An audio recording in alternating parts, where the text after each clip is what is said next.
Hello guys, नमस्ते, प्रणाम। आपका छोटा भाई यार आकाश पंडित।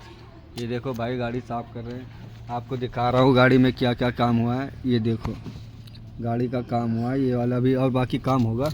और बाकी दिखाते हैं अपनी गाड़ी ट्रांसपोर्ट का। देखो गाड़ी सारे हैं, सारे काम हो रखे। ये है मेरी गाड़ी, देखो मेरी गाड़ी है।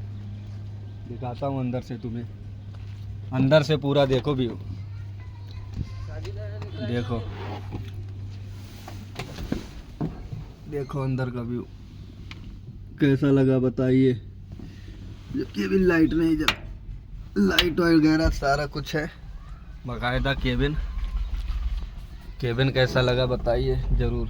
देखो ये देखो अपना शंकर जी, सारा कुछ बाकायदा। मैट वगैरह देखो गाड़ी का। यार भाई वीडियो बनाते आप लोग सपोर्ट ही नहीं करते, थोड़ा सपोर्ट करिए यार भाई।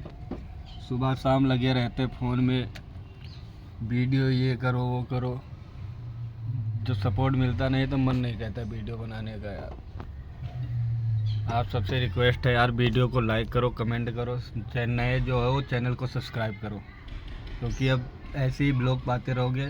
जहाँ भी गया या कहीं का भी, सब जगह का आपको ब्लॉग में मिलता रहेगा। जहाँ जा रहे हैं वहाँ का सब कुछ दिखाएंगे आपको, कहाँ क्या कर रहे हैं सारा कुछ आपसे, आप जिससे ही शुरू है दिखाना। थोड़ा सपोर्ट करोगे तभी तो दिल को तसल्ली मिलेगी, तभी आगे वीडियो बनाऊंगा भाई।